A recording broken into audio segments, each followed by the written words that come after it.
Vi skal have fundet vinderne af maj måneds bogpræmier i Havana Kunsthandel, og jeg trækker nu de 3 vindere blandt de besøgende i maj måned. Vores første vinder er Bente Christiansen, og vores næste vinder det er Nina Poulsen,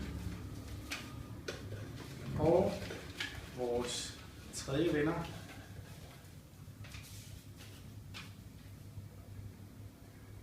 det er